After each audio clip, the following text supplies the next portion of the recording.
Hi, everybody, and welcome to today's MediaWorks Masterclass. So, for those who don't know me, my name's David Norris. I'm the Chief Operating Officer here at MediaWorks, and I'll be hosting today's MediaWorks Masterclass. I've got Johnny with me. Johnny, would you like to introduce yourself? Nice to see everybody. I'm Johnny. I'm the UX Director at MediaWorks. Glad to be here. So, I guess introducing the topic, Johnny, is part of the reason that you're here to have a conversation with me about all things agentic intent, is we're looking at how do you actually convert that agentic intent that we are seeing out there into revenue? We know that, and we've talked about it on multiple masterclasses, like customer journeys have been shaped by AI search, if you like. We're all now being served with different AI experiences when we even land on site. So what we wanted to talk today about was, and we've done quite a lot in the past around like, what does the search landscape look like and how has discoverability changed as a result of that? But actually, for me, it's now, how is that influencing people when they actually get to site? So people coming through as more qualified, people landing and conversion rates are going up. Like, there's a whole myriad of hypotheses out there that are being like tapped into and discussed that I think we're wanting to go through today. Yeah, absolutely. And it's almost, as we kind of go there, is that instant gratification now. People have the ability to have a conversation with a LLM or sort of whatever their preferred search route is in terms of getting instant answers. And that is almost then changing the way that people shop, the way that people buy, the way that people inquire. And in terms of behavior on site, it's changed a lot in a very quick, short space of time. Yeah, and we're going to talk, I guess, as we go through today about one, why it's important. So we're going to talk about why this is important as a topic. Why does it actually matter, with some like key call-outs and some key statistics that support sort of the importance of this as a topic. I guess we're then going to look at sort of key call-outs and examples. So actual practical examples around what we've seen in the marketplace, what we are seeing in the marketplace, and examples of where people are getting it wrong and people are getting it right. And I think the other final piece is then, as we always like to do, is around that sort of implementation and impact, giving people sort of actionable takeaways that you can, if you're listening, watching, however you're consuming this content, you can take away into your own organization and think, all right, there are things that I need to be looking at from an organizational perspective. So again, that's what we're going to cover. I guess straight into it then, Johnny, why this topic is important. Yeah, there is such a huge landscape change. I think we say this over the last 12 months, 24 months, but you could even probably say within the last week.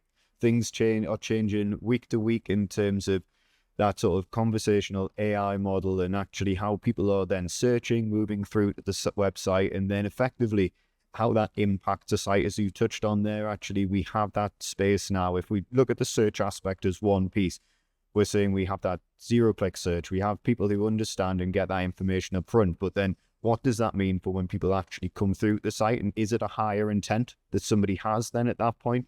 And actually, how does that carry them through? And obviously, we've got some stats on there just to show that shift and what that change is. It's not just marginal. This is a massive shift that has happened over the last sort of 12 months to really start to show, actually, we need to be accounting for not just the way people search, but the way people shop, the way people drive a lead, the way people inquire with our businesses also needs to change to match what that expectation is up front. Yeah, and I think the key call outs here, and we've talked about this on previous sort of masterclasses, is Google at a recent event were talking about like their whole discovery landscape is probably the single biggest shift that they've seen in 25 years with the introduction of things like AI overviews and AI mode coming fast down the track. But it's like, for me, it's still worthwhile saying Google search has a really important, prominent position in all of this. So, the point here, we're seeing 3 billion searches per month in the UK. Do you know what I mean? Like that's an amazing statistic. Again, though, flip it to the other side, 140 million prompts per month is what we're seeing. And again, that difference in language between what's a search and what's a prompt is really important. But I guess for us is we're still saying this is relatively small. So if you look at the market share, sort of 93.4% of standard search market is controlled by Google still. But then the reality is the UK LLM ecosystem equates to about 3 to 4.5% of that. But it's the rate of growth. And also what I would say is it's the rate at which traditional search is shifting to a more AI-led piece of work. So, we talked about AI overviews, I think in January 2025, they came up in about 5% of all searches. We're now hovering around that 65% of all searches. So this is an area which is adapting, evolving, moving very, very quickly. And what I would say is it's only going in one direction. It is going to a more AI, personalized, tailored approach, which then does lead to sort of more tailored responses based on your preferences. And that's where AI is taking us, I think. Yeah, now people are in a place where search gives them back a one-to-one response in terms of that level of personalization of what they're looking for through that conversational search. That expectation will shift to, once I click through, am I getting that one-to-one level of personalized experience in a buying world? So again, we've talked a bit about discovery landscape shifting.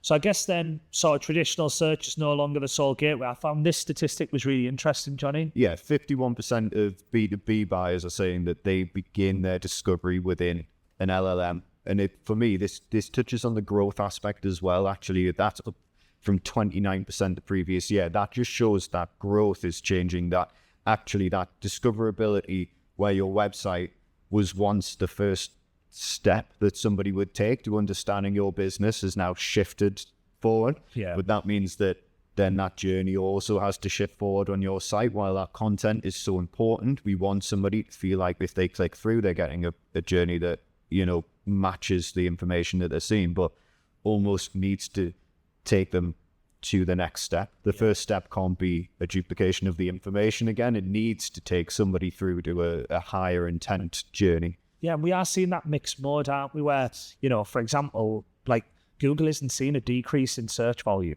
Do you know what I mean? Like it's seen a decrease in clicks in some areas, but it's seen a decrease in not seeing a decrease in search volume. It just means people are coming having almost pre-qualified in other places, which is quite interesting. Again, like we're not going to talk too much about that. We've covered the whole search piece in previous sessions, and there'll be more of that to come, no doubt. But I think for me, sort of just thinking about sort of that mixed mode approach is really, really interesting. And then that leads us on to sort of like, don't be penalized for traditional UX friction. Like that's an important element, isn't it? Yeah, really important. I think just because people are searching in a different method, coming to the site maybe a little bit higher intent, let's not fall into the trap of trying to just keep citing that sort of traditional method. We need to actually start thinking about if somebody searched for a very specific product through their LLM or in their search engine, actually how do we start to surface that exact product, or even have our search on-site search tagged in a way of conversational search in a similar sense. We don't want just tagged to top level categories that you may have like previously. Yeah. We need to start thinking about how is somebody searching off-site so we can categorize product on-site. Yeah. Because as you can see, people are becoming that, it's almost that instant gratification piece of, if I can't find that product straight away, I'll go somewhere else. Yeah. Because it's very easy to find now through a search method that it needs to be just as easy on-site. Yeah, and I think expectations have gone up. Yeah. So consumer expectations have gone up. We do it all the time ourselves. We see it with website load speed. If a website doesn't load instantly, I just jump off, go somewhere else. And I think like before you might have been a bit more patient, but because your expectation is now that it's all there straight away in the palm of your hand normally, it's like we need to figure that bit out. So I think it's interesting. And then I guess like intent is easily stolen before the checkout. Like there's another, like this statistic blew my mind when you put this up. Yeah, this is basically talking that people are starting to rely a lot on what AI overviews or an LLM is telling them in terms of a recommended product. So we already are then bringing somebody to the site who either has a much higher level of intent because they're trusting the recommendation that was made for them. So again, it is not to then start to feed them and try and build all of this trust. It's giving them that little bit that's going to support and help them move through. But actually, there's such a high level of intent there. If they do make it through, we almost need to be carrying them the rest of the way very quickly. Yeah. Because, it can be lost. And it's similarly in the sense that we need to make sure that we have all of that trust content available on site, because that's now taken a step forward in terms of how somebody is seeing that information and then how they're engaging with us. Yeah, and also links in with how actually the LLM surface that information, because obviously they're taking like things like reviews, they're taking things like threads in Reddit where people are taking information from communities, whereas if you like traditional search was pulling more from websites. You know what I mean, like traditional websites. So it was taken from the information you wanted to surface, whereas LLMs is taken from a wider breadth of surfaces, if you like, or platforms. And some of that might be positive, some of it might not be positive. So again, it's all of that element that feeds in to this piece. Yeah, I think it's no longer are the testimonials on site going to cut it in that fact. This needs to be a much more conversationally widespread view on how you build trust. Yeah, it's what's your digital presence online versus what's your digital presence on your website. And I think that's quite an interesting way to think about it. And I guess then like fixing on-site experience is a critical factor in all of this though still. Yeah, and it's effectively looking at where people have or where businesses have started to implement almost AI conversationally driven site search as part of the on-site experience and not just as a precursor to somebody landing on site. It's actually, we had a conversation the other day with a client around, actually, if you included an on-site where we're saying, tell us about your project, rather than going, here's the services that we do. Yeah. Actually, that's a much stronger way of going, because actually we can start to think about how we surface content that is a lot more relevant to you. And obviously in a sort of e-commerce world, we're seeing a lot higher in terms of people finding, say, the right product or the right category menu. But on the back of that, I think the stats, 78% reduction in returns of products as well. So because people are finding the specific thing that they're looking for based on a much longer search, where previously, if you've tagged a product for 5 different category tags, that's all someone can really look for. Yeah. And I think we're talking, and I think we're talking here about search, aren't we? Which is interesting. But we know that for most organizations, like search probably accounts for 40% approximately of all the traffic to site, you know, if you're talking about organic search. But, you know, we can talk here when we're talking about on-site experiences, like you're then forgetting referrals, direct, you're thinking about paid traffic that you send to the site, which all behave slightly differently. So I guess that brings us nicely into the key call-out sort of section, in around like, how do you then think about re-architecting the on-site user experience? Like, what are the things that we need to be thinking about? We talked about the first one here is understanding that intent. We talked about this a couple of weeks ago when we had the session around sort of like, you have multiple user types now. When you look at how you architect your site, you are having to compromise between both us as people coming on the site, using that, and an AI agent, and how we make sure that we're making that website well structured for both. Yeah, I had a conversation a couple of days ago with a really large organization who would talk about, do we end up having 2 websites here? Yeah, we have a website that is AI focused. We have a website that is intent focused for the user, and what that looks like. But it's really interesting to see that people are starting to think, actually, how do I serve these different audiences and what's the best approach? But for me, it's understanding what somebody is actually trying to do. If somebody up front has done a lot of the research within LLMs AI, they're coming with a higher level of intent. So actually, do they need that level of information? Or should this be bite-sized chunks, almost a summary of the things that they've read up front to just guide them through that next step? And at this point, they're here with a much higher level of intent. We would expect conversion rates to go up because people who've clicked through have come with a higher level of intent and they've read some information up front. And actually, how do we just take them on the rest of that journey as quickly as possible and as seamlessly as possible? Yeah, and I think it's just an important call out to say that we're not saying that LLM traffic is replacing, for example, other traffic sources. Like, I think that's one of the biggest misnomers in this space, in the sense that what we typically see, by the way, through like an LLM result is there's only about 1 to 2% click-through rate. Do you know what I mean? So what we're talking about here is people being served with information that they're happy with, that then go on to make it almost like a secondary search, or there's a secondary piece of intent that then takes them to site. We're not talking here about people who are seeing a link in an AI overview and clicking on the link, because it's such a tiny proportion of individuals that exist out there.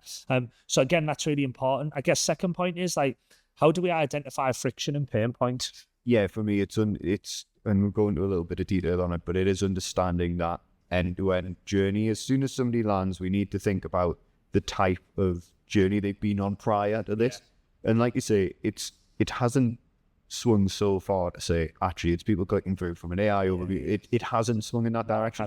But you will get people who've done a bit more research up front. So actually, where do those pain points and frustrations now sit? And also in that, it's sort of this world of instant gratification now, actually, how do we start to make sure it's a lot more focused on what we want to do to make sure that we're driving people through to that conversion point? Yeah, and then obviously, finally, the big thing, and I know we talk about a lot of these in more detail, but like meeting user experience, like expectations, massive, because you are talking about potentially a more qualified group of individuals landing on your site with potentially deeper query or a deeper level of keyword searches that take them to another place in your site. I think for me, it's about understanding like where that traffic is coming from and what people will have wanted to have seen as a result of that outcome a bit more. Yeah, and it's the, I don't know, but almost the level of intelligence somebody comes to the site with around your product or your service, because if they've read a little bit more up front or had a bit more of a detailed overview given to them up front, we almost don't want to duplicate the journey. We want to make sure that we're giving them that expectation of, I know who you are now. I don't need to know who you are again necessarily as much depth. Like, how do we track them through? And it's, for me, it's just making sure that we're understanding through all of the different mediums that we'll have, whether that is paid, whether it is through a search, whether it is through direct, like we're making sure that we're meeting the expectation of the user and understanding there is different expectation that's going to hit our site. Cool. So what we wanted to do was wanted to pull out, I think it's 4 or 5 different examples. And want to spend probably a minute on each one to talk about sort of what are the real challenges that we're seeing in this space, Johnny? Yeah, the first one being sort of that context gap. It is the disconnect between somebody doing some upfront research within an LLM or their search or however they sort of do their pre-discovery of a product or service to then landing on a page that feels more generic. You know, now people are having those conversational searches even in Google in terms of what they're looking for. And if they're going down a very specific route or a very specific search to then come and land on our homepage, because we don't have the content that then serves a more dynamic purpose in terms of what they're looking for, it just means that you've almost created a friction point, because it's, as it puts, that gap. There isn't that match between what I've been looking for and what I'm being served on site. It's almost, this is what I've searched for.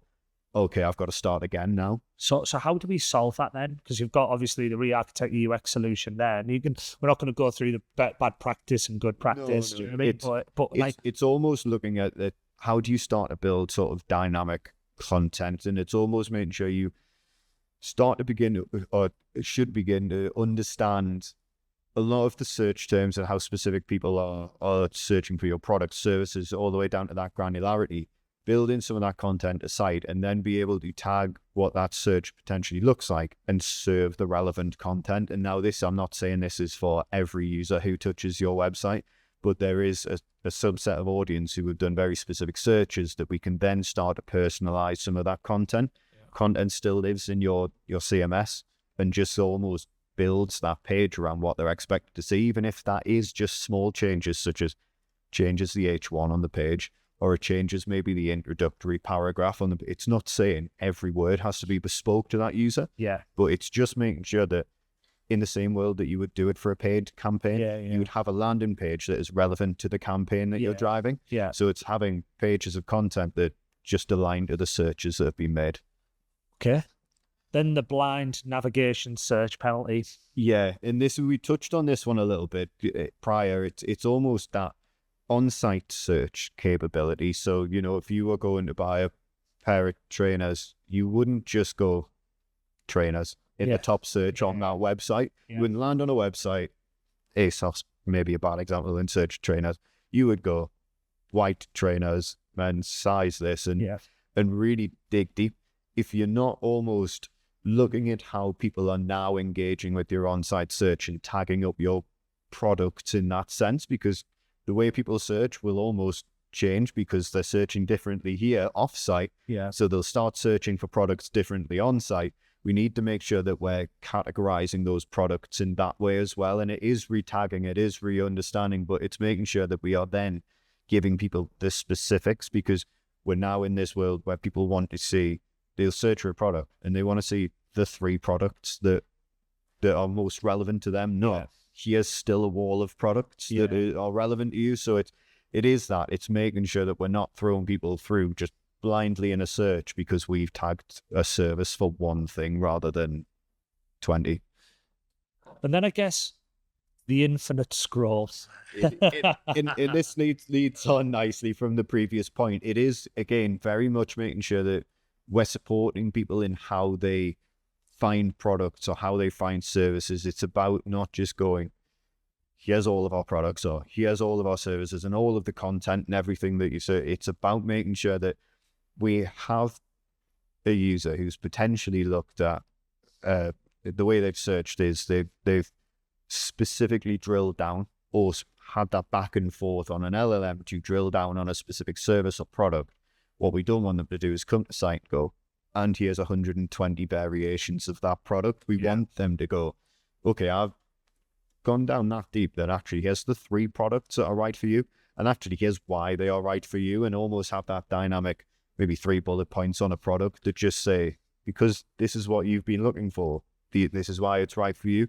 And we've looked at this a little bit with one of our clients recently around how we can create that almost dynamic. Maybe you have 20 bullet points for each product, but actually we only serve 3 based on how you've looked for something on site. Yeah, and that also flips over, doesn't it? I'm thinking, like, I get it from a product perspective, but also from a service-led like piece. It works in a similar way, doesn't it? Really, in the sense that like not every sort of user journey results in being shown a product. Do you know what I mean? Like, actually, you know, the majority of our clients are working across things like an inquire now. Do you know what I mean? Like, if you're a house builder, you're not going to the purchase page. Do you know what I mean? You're inquiring. Yeah, and it's about making sure that if we use house builder as an example there, it puts us in a space of going, people have very different needs from that house. If you have a family of 4 versus a person on their own, you probably wouldn't give them the same USPs. Yeah. So actually, based on what they've been looking for, what they've been searching, how do you surface content that's a little bit more relevant rather than going, here's everything, you figure that out. Yeah. Like, we need to make sure that we're almost utilizing that dynamic content to not go, okay, you scroll that page for the next 5 minutes trying to find what you need to find. It's almost, how do we shorten that journey? Because now it's a lot more relevant to you. Yeah. And it's just removing that infinite scroll, as we call it. And then highly, like, I think for me, like, highly required trust signals. So trust signals are becoming more and more important. Like, again, we talked a bit at the beginning about how LLMs are utilizing trust signals as part of the actual search feature. Do you know what I mean? In terms of how it surfaces information and things like your Trustpilot, your Google ratings and all the rest of it coming into factor. But for me, it's like, on site, what does that mean? Yeah, there's probably 2 approaches in this. There is almost that place of reviews, conversational USPs, things like that actually help and support the user once they've landed. But it's that inline trust as well. It's where you've got maybe in a lead generational place or an e-commerce world where you just say submit or add to cart. Actually, it's securely add to cart or secure payment methods. And it's almost, one, your search and LLMs will start to pull this content. It'll be looking for these different payment methods and secure payment methods and things like that. Yeah. So it's making sure that we help somebody understand it. But where I've seen it previously to where we definitely need to be heading now is almost, some of this content was a nice to have. And we might tell somebody, as maybe within a form or maybe within a bit of content in the header of a form page, what we use this data for. It needs to almost be in the form now. It needs to be in line, because people aren't reading that content. They're coming with high intent. They're moving through the journey. It needs to be, I think there's an example there for a lead gen form to say, we hate spam too, and actually our data is 100% encrypted. That needs to be in the form as part of the journey, because people will just see that as they're submitting that form rather than just having submit written at the bottom. No, I think it's a really important point. And then we're talking about form fatigue, so sort of the static input wall. Yeah, and this one's a place, I've seen it used well in a couple of places. I've seen it used poorly in a fair bit, but there is a shift here. There is a movement from me or you landing on a website that's lead generation, asking us 20 questions. Actually, what can we use as sort of data enrichment tools that will give us some of the information that we want without the user having to input that anymore? Yeah. So it's almost, how can we cut that lead generation form down to maybe 2, 3, 4 questions rather than the 20 questions? Is there things like, just trying not to drop product names in here, but almost like address searches, IP listings, things like that, where you could go, actually, we don't need your specific address. We just need to know what region you're in. Actually, we could use that data tool rather than asking you for your address, because it removes blockers from the form. And people are a lot more hesitant now to give all of that information because they just want the answer to it. And look, the platforms have adopted that approach, haven't they, within platform leads as well? Yes, Things like that. It's all about how succinctly can you capture the information, and then on the back of that, there is another action. And I think that's like really important, and make it as easy and as supported as possible within reason, of course, because obviously you can go too far the other way where you're actually then just collecting information that doesn't tell you anything, which is useless. Yeah, and that's it. We ran this as a test approach with one of our clients, and it was effectively, they had a demo product. You could sign up, you had to give your first name, your last name, your email address, then your telephone number. We've got that down to just an email address. Yeah. And actually it hasn't dropped in terms of the level of strong leads that were coming through. Conversion quality. They've had a lot more people come through, but they haven't, the quality of the ones that have moved on hasn't changed, and it almost just goes, give us your email and actually here's your demo. But it's definitely stuff you should be testing all of the time. Yes. I guess sort of in the last couple of minutes, we're going to finish by sort of summarising where we're at and taking away best practice. But what we do want to offer, we always offer something on the back of the masterclass, is a free digital performance audit. So we have a tool called MX that we utilise across MediaWorks now, across all of our client base, which allows you to benchmark your digital performance against your competitors across the 5 key measures that are brand, reach, authority, technical, and engagement. Again, like anybody who's on this call who wants to really, or on this masterclass, who wants to understand more about where do they sit against their competitors, what are you doing well, what we're seeing and not doing well, like we utilize a really unique range of data sets pulled from a range of sources that allow for a league table scoring system. So again, anybody interested, then please do click the link in the chat, and it'll give you a really good insight into where you're winning, where you're losing, and hopefully on the back of that, we'll obviously make recommendations about, therefore, where you should prioritize and what you need to be thinking of next. So please do click the link if you're interested in that, and one of our experts will come and have a conversation with you about your digital performance. I guess finally, in the last couple of minutes then, implementation and impact. So audit your experience is the first place to start. You've got to think about how do you understand that experience, understand what users are looking for and how they arrive at your website. And ultimately, to go back to your original point, is pinpoint exactly where users and agents actually hit the roadblocks. I think on the second point, you've then got a journey map and prioritize. Yeah, the journey map piece for me is absolutely critical in understanding all of the different journeys that users are coming on, all of the different touch points we have with them, both for me, online and offline, is just as key, is understanding where all of those touch points sit, and actually where does the friction happen where there's channel shift, or where does the friction happen where there's actually key and crucial conversion points that we can start to impact.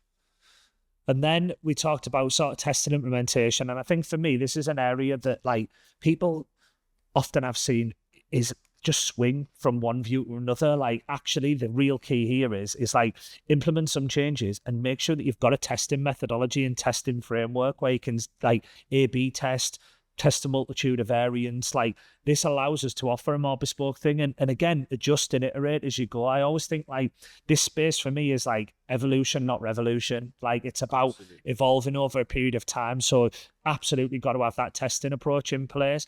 And ultimately that all leads into continuous improvement. Like this is a game of margins, not a game of like massive swings that you're going to see. It's about how do you get that 1%, 2% better every month. Yeah, it wouldn't be a masterclass if I didn't mention continuous improvement. But for me, it's that world is changing so rapidly in different directions, and people are trying different things and moving in different ways, that continuous improvement piece is more crucial now than it's ever been. That behavioral change with our audience shifts week on week, and it's almost making sure that we're driving that 1% improvement in the same way that Formula One do with their cars. It's not about a big swing and change. No. They do that incremental 1% change to make sure that they're getting better every time, and that's exactly how we should be approaching this. Yeah, and actually, if you swing too much, it can actually throw your user base anyway, because they're seeing something that feels very not you, which is really important. So I guess to finish with then, closing thoughts, 3 key takeaways are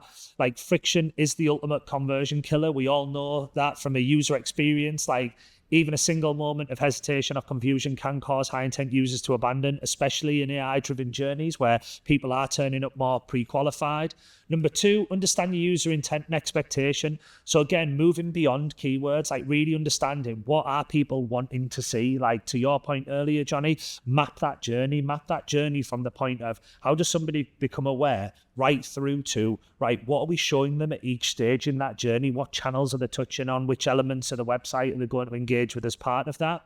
And then 3, implement an optimization strategy. You know, we talk about this all of the time when it comes to user experience, but this isn't a one and done. What it is this is a continuous iteration, and make sure that we've got that optimization strategy in place. Like, yes, this is linear, but actually if you put it in a circular motion, that would probably be actually a more sort of applicable use case. But for me, it's really important that you've got to think about that, implement an optimization strategy. I guess hopefully that's given people a lot of insight into what that means in terms of converting agentic intent into revenue. What does it actually mean in terms of that experience changing up front, but also what does it mean in terms of those experiences on site when people arrive at your assets or your digital inventory? How do they engage? What are we needing to focus on to make that an improved journey? And I guess all that's left for me to say then is thank you very much for everybody who's joined the session. Much appreciated. Thank you to Johnny, and we'll hope to see you at the next MediaWorks Masterclass. Thank you. Thank you.